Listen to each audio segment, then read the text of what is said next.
Buenos días, doctor. Sí se ve. Gracias, hija, gracias. Bueno, entonces nos vamos a dedicar ahora a un órgano que en el mediastino posterior hemos dejado pendiente, para decir el esófago. Sin embargo, el esófago no solo vamos a encontrar en el mediastino, en el tórax, sino vamos a encontrar también en el cuello y vamos a encontrar en el abdomen. Constituye un largo tubo que une la faringe con el estómago y corresponde al tubo digestivo, lógicamente, ¿no? Entonces vamos a primero indicar sus generalidades, indicando que el esófago es un conducto largo de 25 centímetros de longitud que se extiende desde la faringe donde se une a la altura de la sexta vértebra cervical o del cartílago cricoides, que ustedes ya conocen ese límite, y hacia abajo. Entonces el esófago se une al estómago mediante un orificio, el cardiax, que se encuentra a la altura de la décima o undécima vértebras dorsales. Y de esa manera entonces vemos que el conducto, el esófago, es un órgano muscular revestido interiormente por una mucosa importante, la mucosa esofágica. En cuanto se refiere a sus dimensiones, diremos, tiene unos 25 centímetros de longitud, medido en sus límites, ¿no? De los cuales 5 a 6 centímetros corresponden a la parte cervical, 16 a 20 centímetros a la parte dorsal, 1 a 2 centímetros en la parte diafragmática, cuando atraviesa el diafragma, y de 3 a 4 centímetros en la porción abdominal. Su dirección no es eminentemente rectilínea, pero es vertical. Primero está en la línea media y luego se dirige un tanto hacia el lado izquierdo, formando una concavidad dirigida hacia la derecha. Hasta la cuarta, desde la sexta hasta la cuarta vértebra, desde la cuarta cervical a la cuarta vértebra dorsal, donde la aorta, el callado y la aorta descendente van a ocupar la parte izquierda y después posterior. Al hacerlo, empujan entonces al esófago hacia el lado derecho, formando una concavidad dirigida hacia la izquierda, vale decir, hacia la aorta. Luego la aorta más abajo se va a situar entre el esófago y la columna vertebral, ¿no? De esa manera entonces el trayecto y las dimensiones del esófago van así. En cuanto a su calibre, en estado de vacuidad, cuando el esófago está vacío, el calibre viene a ser prácticamente aplastado en sentido antero-posterior, formando una hendidura transversal de aproximadamente unos 2 centímetros, ¿no? Eso en la parte superior, pero en la parte inferior, que no se aplasta, permanece, digamos, el calibre abierto, más bien se ve como si fuera un orificio en forma de estrella. ¿De dónde hay pelo? En todo lado, fíjate pues, ¿no ven? Ese micrófono, por favor. Bien. Entonces, eso en cuanto a las partes generales. También vamos a considerar que en su trayecto desde la unión con la faringe hasta el estómago, el esófago presenta una serie de estrechamientos y dilataciones, ¿no? Estrechamientos y dilataciones que se deben precisamente a los órganos vecinos que enseguida vamos a relacionar. El primer estrechamiento corresponde justamente a su origen, a nivel del cartílago cricoides, y por esa razón se llama estrechamiento cricoideo, porque la relación con el cricoides y la sexta vértebra cervical entonces hacen que esa parte sea estrecha. Estrechamiento cricoideo. Tal vez este estrechamiento es el más evidente porque algunos alimentos que puedan pasar en el bolo alimenticio con algunas aristas como un pedazo de hueso u otros suelen, diremos, atascarse, enclavarse a ese nivel, ¿no? Provocando entonces el accidente alimenticio. Luego ingresa el esófago hacia el tórax y en medio camino del tórax se encuentra con la bifurcación de la tráquea y el callado de la aorta. Estos dos órganos, la tráquea y los bronquios que se bifurcan, y más el callado, hacen que el esófago se aplaste más o menos a este nivel, del sentido posterior y lateral, ¿no? Y entonces se produce un estrechamiento que se llama el estrechamiento broncoaórtico. Claro, quienes forman el bronquio izquierdo principalmente y el callado de la aorta, ¿no? Estrechamiento broncoaórtico. Otro estrechamiento, tercer estrechamiento finalmente, es cuando pasa por el diafragma, el estrechamiento diafragmático. Aunque este estrechamiento diafragmático no es un verdadero estrechamiento debido a que el diafragma, como es un músculo también, entonces cuando se contrae y se dilata, entonces el esófago tiene libertad también en dilatarse. No hay mucha diferencia. Entre estos tres estrechamientos, el esófago presenta tres dilataciones. Recordemos estrechamiento cricoideo, broncoaórtico y diafragmático. Por tanto, los segmentos dilatados van a ser el cricoaórtico, que va del estrechamiento cricoideo al broncoaórtico. Primera dilatación, ¿no? Luego del estrechamiento broncoaórtico al diafragmático, el segmento broncodiafragmático. Y finalmente, lo que queda debajo del diafragma, la dilatación subdiafragmática o lo que viene a ser la porción abdominal del esófago, que corresponde al infundíbulo esofágico, ¿no? Entonces, vean ustedes, el esófago, a pesar de ser un órgano muscular hueco, no siempre es uniforme. Tiene precisamente por estas relaciones estos estrechamientos. Veamos ahora esto es lo que estamos diciendo. Por arriba, la porción cervical, ¿no?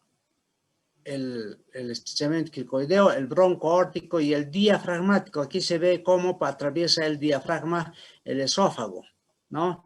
El esófago atraviesa el diafragma mediante un propio orificio, el orificio esofágico del diafragma.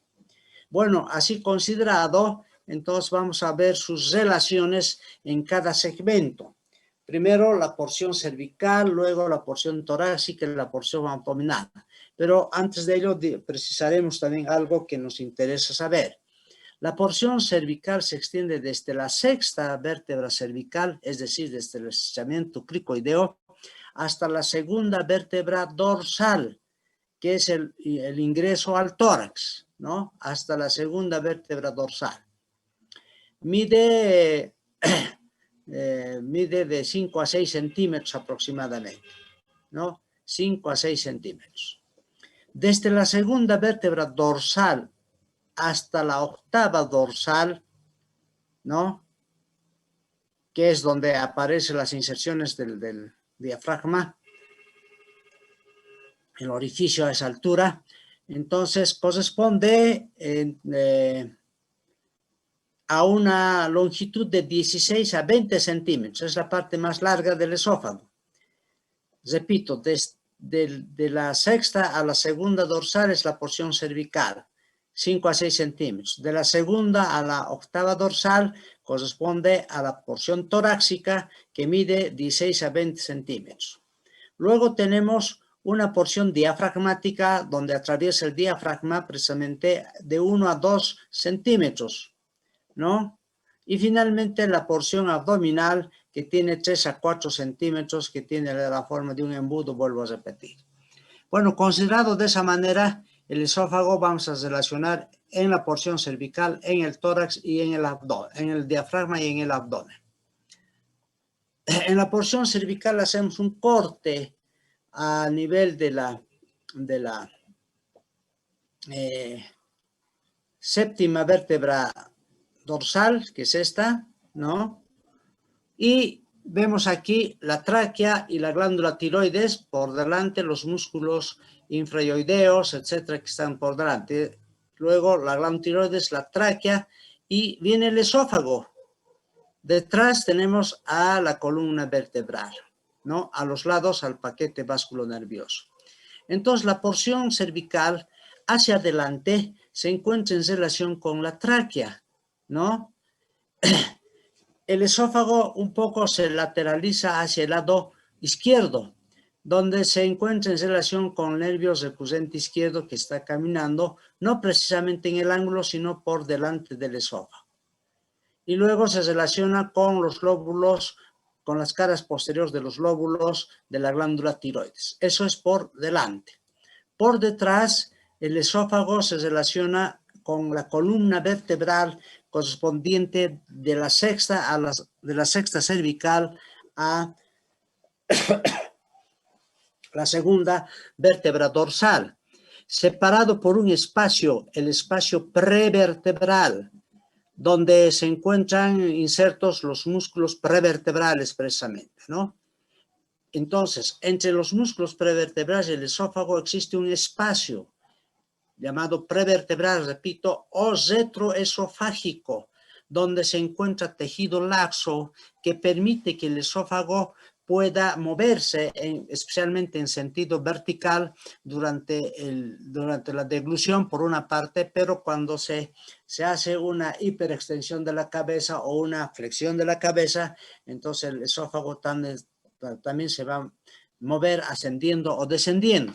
Y eso le permite el espacio retroesofágico donde se encuentra tejido celular laxo, tejido laxo, ¿no?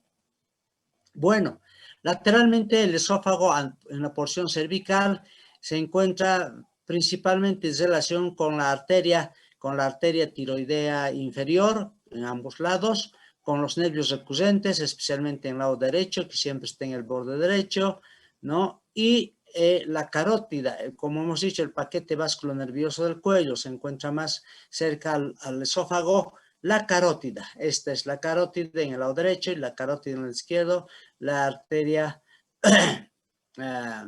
tiroidea inferior, que es esta, ¿no? Y estos son los nervios recurrentes o nervios laringeos inferiores. Y de esa manera, la porción cervical se ha relacionado por delante, por detrás y a los lados. Ahora bien, ¿qué pasa en el tórax? En el tórax, este en color blanco es el esófago, ¿no? Tiene un trayecto especial. Veamos, ahí está. Tiene un trayecto especial. Inicialmente, desde que ingresa al tórax, aproximadamente a esta altura, ¿no? El esófago se encuentra por detrás de la tráquea, pero a partir de la cuarta vértebra dorsal, el esófago se va a separar de la columna vertebral, va a seguir su dirección vertical, pero la columna vertebral va a producir aquí la curvatura, ¿no? Dorsal, ¿no es cierto?, de concavidad anterior. Entonces, en su trayecto desde la cuarta a la octava o séptima o octava vértebra dorsales, el esófago va a estar entonces en forma de vertical, en forma de un arco. En ese trayecto, entonces, la aorta descendente, que estaba primero en el lado izquierdo, ahora se va a introducir entre el esófago y la columna vertebral, es decir, en el espacio que está dejando el esófago hacia atrás, y los dos descienden, ¿no? La aorta descendente por detrás y el esófago por delante. Y de esa manera el esófago alcanza el orificio esofágico del diafragma, ¿no? Aquí estamos viendo otra vez, este es el esófago en su posición vertical, pero hacia adelante, hacia arriba, está en relación, entonces, con la tráquea, pero hacia abajo ya no está en relación con la tráquea, sino con el corazón. Vamos a ver eso enseguida, sus relaciones. Entre el esófago y la columna se interpone, aquí está la arteria aorta, que se dirige hacia la izquierda y luego hacia atrás, interponiéndose entre la columna y el esófago. De esa manera, vamos a considerar entonces sus relaciones dentro del mediastino posterior del esófago, primero por delante, por detrás y a los lados. Por delante, ya hemos dicho, el esófago primero se encuentra detrás de la tráquea, con el cual se une mediante tractos un tanto fibrosos hacia el esófago, ¿no? Entonces, con la tráquea. Y luego más abajo con el bronquio, especialmente con el bronquio izquierdo. Y finalmente, hacia abajo está con el pericardio, con la cara posterior del pericardio, con la base del corazón, principalmente con lo que respecta a la aurícula izquierda, con lo cual forman este espacio, ¿no? El espacio, el fondo de saco, ¿no es cierto? Que hemos dicho, el fondo de saco de Haller, cardioesofágico. Bueno, es lo que encontramos por delante en el esófago. Por detrás, el esófago va a estar en relación inicialmente con la columna vertebral, con los cuerpos vertebrales, del cual queda separado por el conducto torácico que lo cruza hacia el lado izquierdo, ¿no? Hacia el lado izquierdo. Luego va a relacionarse hacia atrás ya con la aorta. Aquí está, ya con la aorta, ¿no? Que va a descender. Con la arteria aorta que va a tener. Y a través de ello con la columna vertebral, ¿no? El esófago en su trayecto está en íntima relación con los nervios neumogástricos, que aquí estamos viendo el neumogástrico izquierdo, ¿no? Primero es anterior al callado de la aorta y luego se dirige hacia al borde izquierdo del esófago, ¿no? Y finalmente alcanza la cara anterior del esófago. Vale decir que el neumogástrico, acompañando al esófago en su trayecto, va a terminar delante del esófago, ¿no? Hasta llegar a la cavidad abdominal. En el lado derecho, también el neumogástrico, que es este, primero se encuentra lateralmente al esófago, está en el borde derecho del esófago y luego se hace posterior y se va a la cara posterior del esófago, convirtiéndose en entonces el neumogástrico posterior. Estas son las relaciones importantes que tiene el esófago por delante y por detrás. Ahora, lateralmente, para completar estas relaciones, diremos que las relaciones en el lado derecho y en el lado izquierdo son diferentes. En el lado derecho tenemos aquí el callado de la vena ácigos mayor, es la vena ácigos mayor, ¿no? La vena ácigos mayor. Y por tanto, este callado de la vena ácigos mayor va a dividir sus relaciones por encima del callado, a nivel del callado y debajo del callado de la vena ácigos. Por encima del callado, como ven, ya hemos dicho, el neumogástrico derecho acompaña al borde derecho, ¿no? Y luego el pulmón derecho, la cúpula pleural del lado derecho, eso está en relación. Y a nivel del callado, el callado se cruza el lado derecho del esófago de atrás hacia adelante y por encima del bronquio derecho, ¿no? Allí el neumogástrico cambia de dirección, cruza en forma de X hacia atrás a la cara posterior del esófago.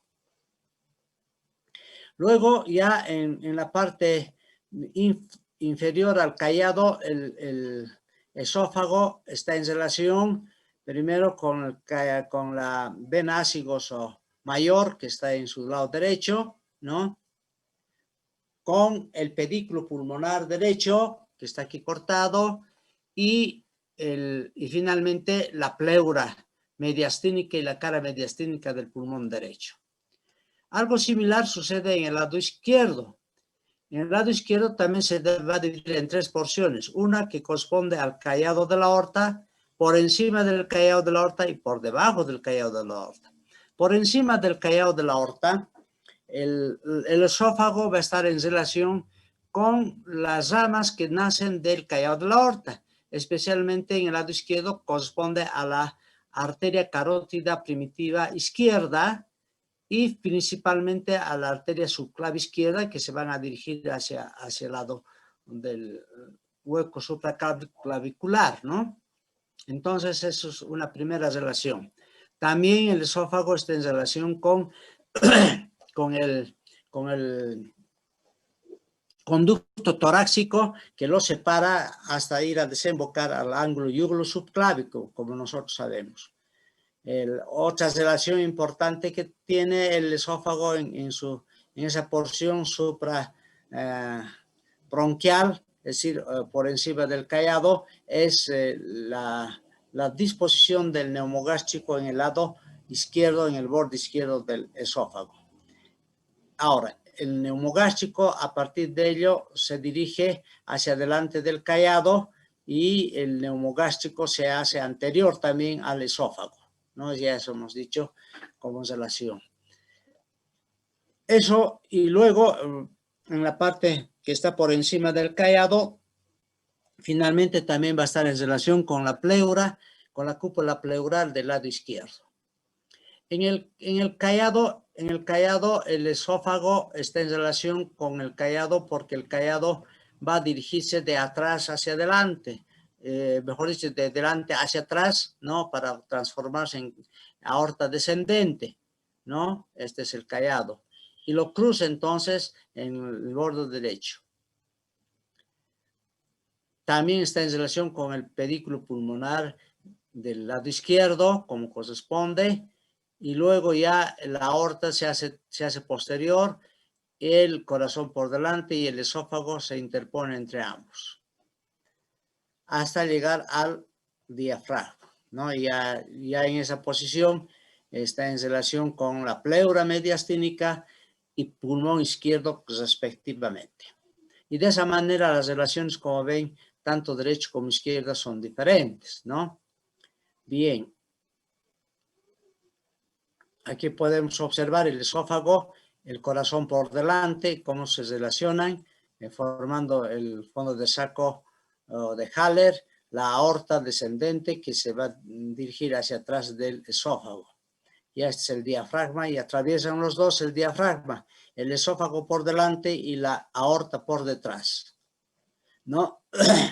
Bueno, estos son los vasos que ya nosotros conocemos, la vena ácigos mayor, la vena ácigos menor, la vena intercostal superior o accesoria y su callado de la vena ácigos menor, el conducto torácico, etcétera, que están pegados hacia atrás, hacia la columna vertebral.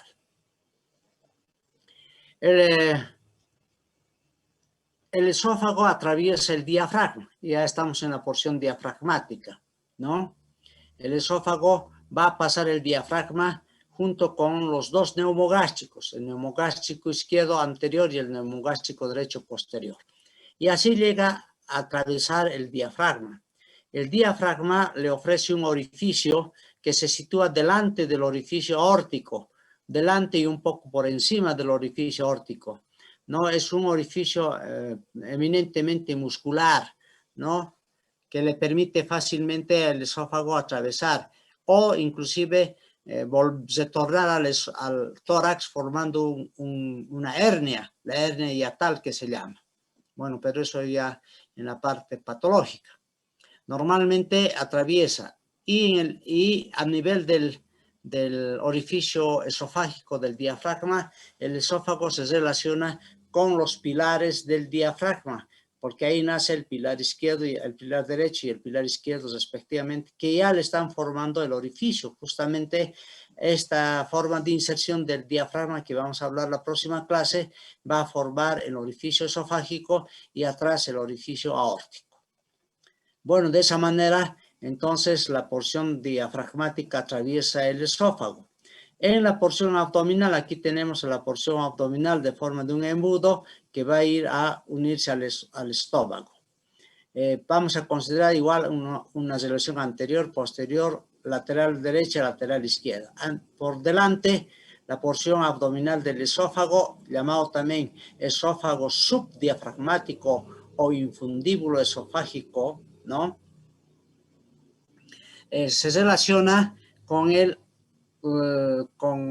lóbulo izquierdo del hígado que lo cubre, ¿no? Que lo cubre a este nivel, el lóbulo izquierdo del hígado.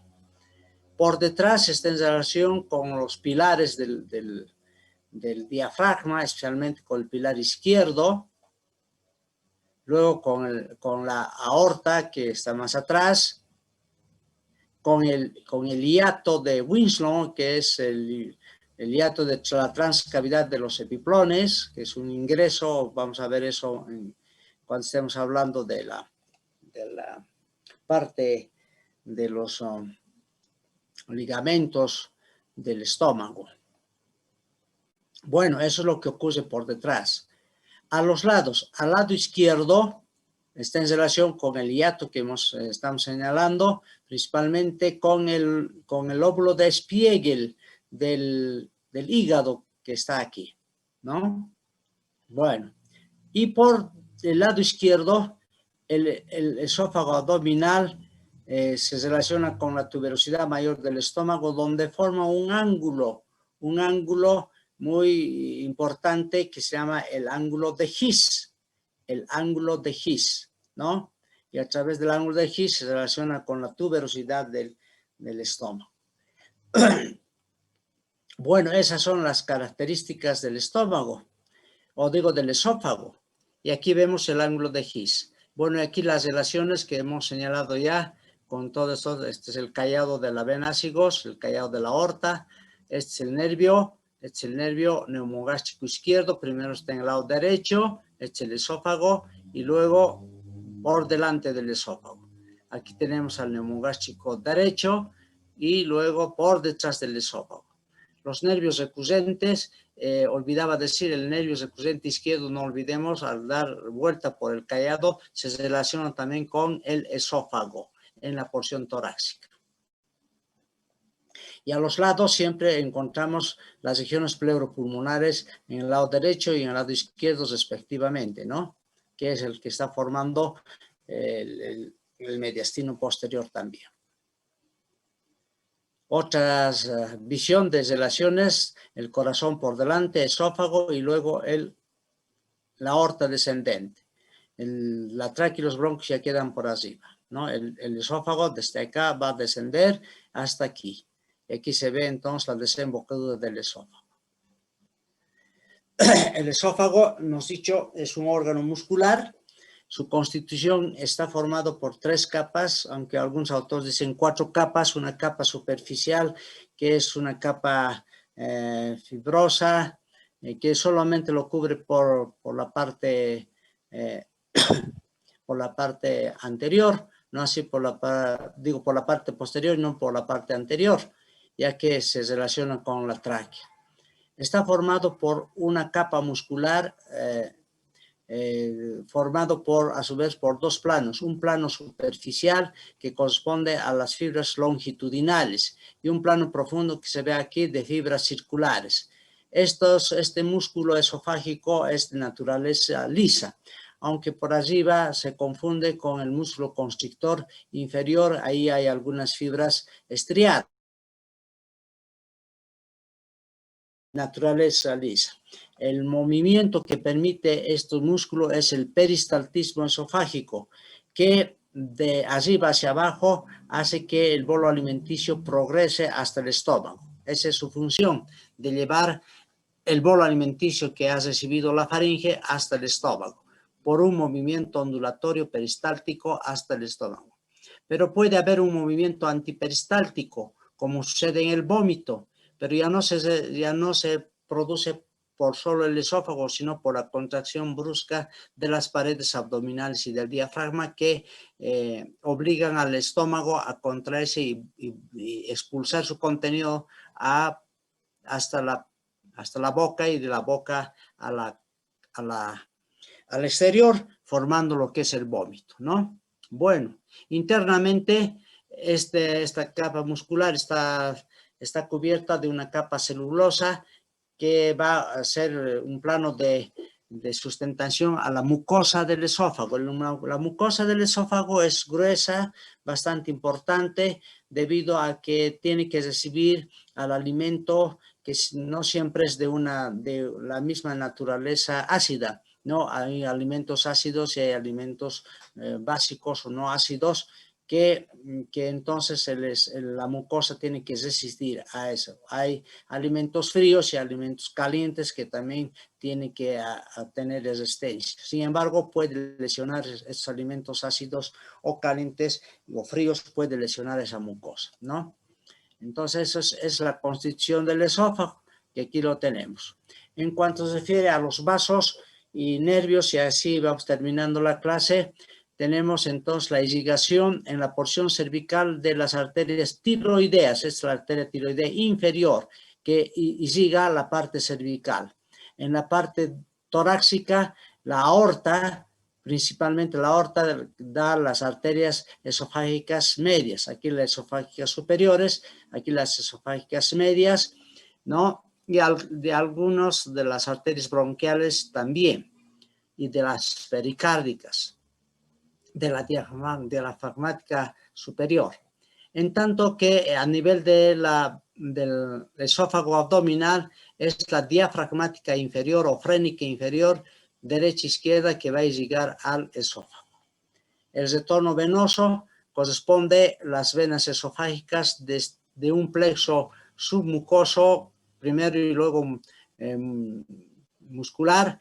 Las venas esofágicas van a ir primero, las de la parte abdominal, a la vena coronaria estomáquica, como vemos aquí, a la esofágica posterior, ¿no? A las venas lumbares, a la vena ácigos mayor y a la ácigos menor en la parte torácica, y en la parte cervical a las venas tiroideas inferiores. Y finalmente la inervación simpática y parasimpática corresponde al neumogástrico, y aquí vemos a los dos neumogástricos, el neumogástrico derecho y el neumogástrico izquierdo. Primero están a los lados del esófago y luego el neumogástrico izquierdo se hace anterior y el neumogástrico derecho se hace posterior. En su trayecto emite una serie de ramas al esófago, formando anastomosis alrededor del esófago en forma de una malla nerviosa. De estos nacen los nervios parasimpáticos del neumogástrico como tal, y los simpáticos a través de la vascularización que tiene del plexo periarterial correspondiente. Y de esa manera entonces tenemos estudiado al esófago en este trayecto primero, que hemos dicho que es en el mediastino, en su parte más importante, pero también tenemos a nivel cervical, y tenemos finalmente a nivel de lo que es el abdomen. Allí el neumogástrico ya es anterior netamente, el izquierdo se hace anterior y el neumogástrico se hace posterior. Aquí van a terminar dando ramas gástricas y al plexo solar, ¿no? Eso vamos a hablar en abdomen. Muy bien, jóvenes, así hemos visto este órgano pendiente